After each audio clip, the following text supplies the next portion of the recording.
In today's video, I'm going to talk about what I have in my travel makeup kit. Hey everyone, this is Lisa. Welcome to my YouTube channel, Lisa Monique Beauty, where we cover all things beauty and lifestyle for the over 50 woman. So if you've been following my channel, you know that our house in Phoenix is up for sale. And I am taking a lot of stuff back to our condo in Florida in anticipation of selling in the next couple of months and buying a place in Tennessee in the next couple of months.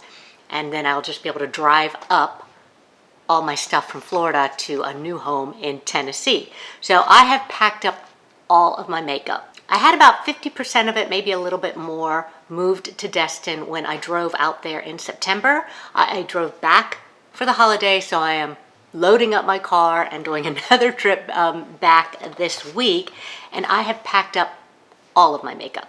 And this is all I have left for the week. I've taken it up to Sedona and I went there with my girlfriend this past weekend. We went out to dinner. We just kind of lounged around. So in this one little makeup kit, I have everything I need for both daytime and nighttime looks. So we're just gonna go over real quick what I have in it and how I achieved this look. When I pack for travel, I'm usually trying to pick more neutral tones. So then no matter what clothes I brought with me, I can do just a very neutral day-to-day makeup look. And a lot of times, depending when I'm traveling, I'm not really wearing that much makeup at all, maybe just sunscreen. But this is the makeup that I do have out. This does not include sunscreen. My sunscreen is in my little dop kit with shampoo, toothbrush, toothpaste, and my moisturizers and things like that. So this is not skincare, this is just makeup that I wear when I want to fix myself up. So let's go over real quick what's in here and how I fit everything in this one little kit for the week, and it includes all my makeup brushes. Okay, to start, I just bring one foundation. I am loving, for the last couple of months, the Dior Forever foundations. I had the Forever Matte, and this is a Forever Skin Glow. The reason I bounce back and forth between the two of them, because I did do a little short, showing a comparison of them side by side. The glow and the matte finish are very similar. The glow is not too glowy and the matte is not too matte, so they're both kind of more towards the middle of a natural finish. The shades are different. So the Skin Glow is a 3.5N and my matte is a 3W. So this is the one that I have with me. I think it is an actual perfect match for me right now. I also have just a concealer, and I have the Dior Skin Correct Concealer in 3W. This is my favorite concealer. It's been my favorite concealer for several months now.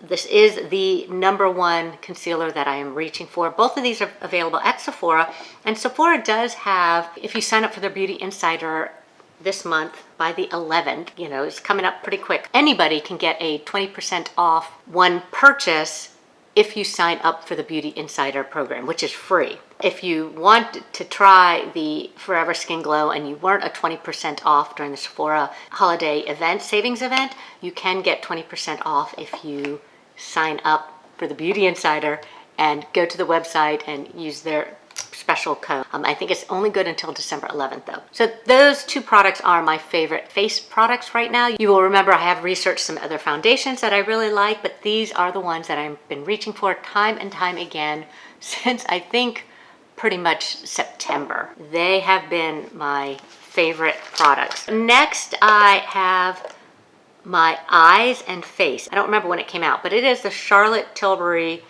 Instant Look of Love in a palette, Glowing Beauty. And it is still available on the Charlotte Tilbury website. You cannot buy something like this at Sephora. I also saw it at Sam's Club online for I think $59. I love this palette because these shades are super neutral. You've got the light frosted shade, which I put over my whole lid, and I use my Rephr 33 brush. This one is sold out. It might be March before they get it back in stock, but I like it because it's really big and flat and it covers the whole lid in one fell swoop and actually even up a little bit on the brow bone. So I just think it's beautiful blending. This color right here, the middle shade, is not very pigmented. It's very sheer. It's kind of almost like a topper. So I did apply that in my crease, and then I went in with a smaller brush and just took the darker shade and put it underneath my lash line and in that tiny outer corner, not the whole portion, but just a tiny bit in the outer corner. I just think it's a very nice neutral eye. The other thing I love about this palette is if I didn't want it to be quite so brown, if I wanted it to be a little more pink, I could use the blush shades as eyeshadows also. Or if I wanted a matte neutral shade for like a transition shade, I could use the bronzing shade because that is a matte shade. So I love this palette for my eyes, and then I did use it for my cheeks and the bronzer. And then this over here is their Airbrush Flawless Powder. So a lot of her palette will have a highlighter over here, but this is her powder, so you don't need to bring a separate compact. Love, love, love this for travel. This blush I applied, and I just used a small, this is a new brush from BK Beauty. I don't know if they're selling them individually yet. This is her 113. After the new year though, she is going to be selling these individually if she's not already. So this is a small kind of flat brush. Actually, it looks very much like my favorite shadow brush, just in a face size brush. So I just really do love this shape. I like it because when I'm trying to get color from a small palette, you know, it fits really good, unlike a larger blush brush, which I might be grabbing pigment from the surrounding pans. So I can get it and apply it right on my cheekbone. This has a nice little gold highlight when you apply it on your cheeks. So it has your built-in highlighter. Now I'll apply it using one side of my brush, then I'll flip the brush so it's the clean side to kind of tap and blend it in.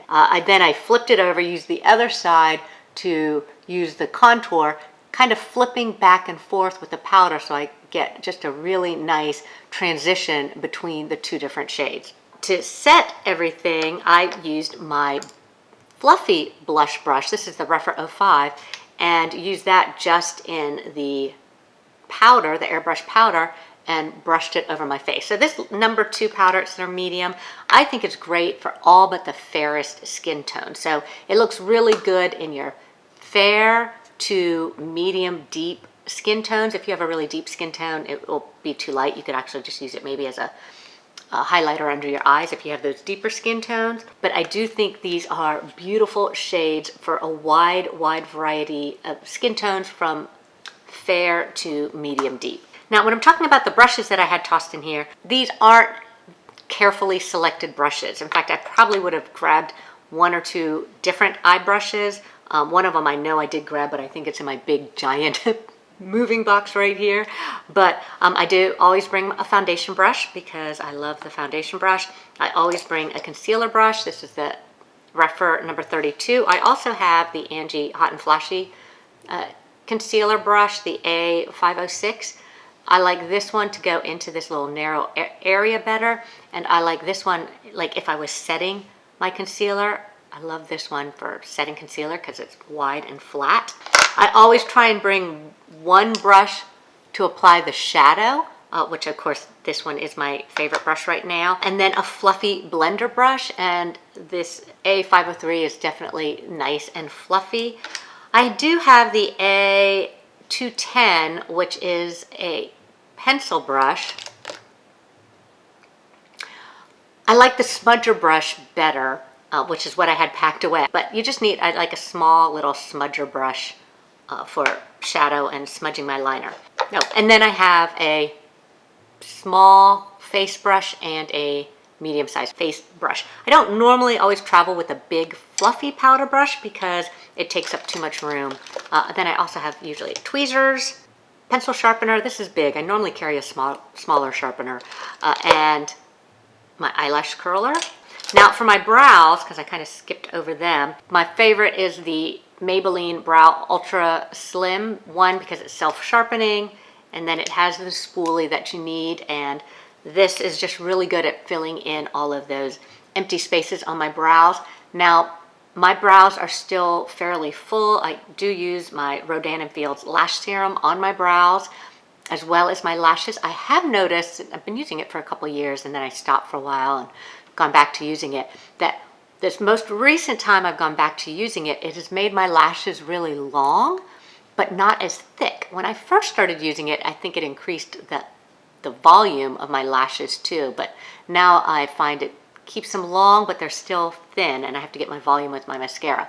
But my brows do fill in to the point that, you know, I'm plucking a ton like underneath and, you know, around this area, which I don't always love. It's kind of that balance, you know, I'm getting a little more hair growth here, but then I also have the hair growth on my brows. So I will choose to have the fuller brows and then just take the time to pluck or shade around the eyes. Then I do also bring just another brighter blush, just in case I did have something a little cooler in tone that I wanted to wear. So I do have like a pinker blush. And then my lipstick I have is a very neutral lipstick. It's the Lisa Eldridge in Muse, just because it goes with pretty much just about anything. However, I usually carry a pinker lipstick also. So I usually have a neutral one and a pinker one.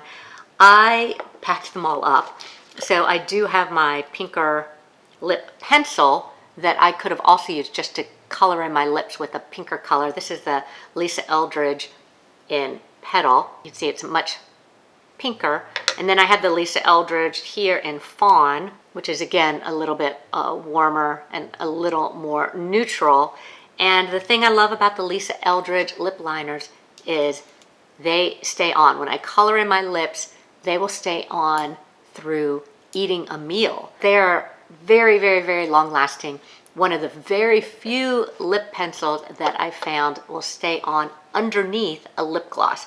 Now I've topped everything off with an old favorite that I've talked about many times before, which is my Lifter lip gloss from Maybelline in 04 Silk. Most lip pencils that I have, if I put lip gloss on top, it will remove the color underneath. So the Lisa Eldridge does not. There's a Revlon that does not also. The Revlon, I think it's the Color Stay. It's a twist up pencil, very creamy. It also is extremely long lasting underneath lip glosses. I also have my Stands Out Beauty Sponge. Can't do anything without that. When I have a little bit too much blush on, I kind of blended it down. I also just blend it to take off excess product. Okay, I always bring a neutral eyeliner. This is the Charlotte Tilbury Duo in Nudes, I believe it's the shade. I think you might have to buy this one off the Charlotte Tilbury website. I love the deep brown. If I did want to kind of out my lips in a nude color or put it on the waterline, I do sharpen it in between if I'm going to move them. Sometimes I'll like to reshape my lips. I have a video on how I turn a downturned smile to an upturned smile. I learned it from Lisa Eldridge though. She has a video too. I do the same thing with this, the flip side of this lip pencil. Yeah, I just need one neutral liner. This liner, even when I wash my face off at night and use a micellar water to take off my makeup, my eye makeup, this is still on the next day. It really stays on forever so it doesn't smudge or smear or get where I don't want it to.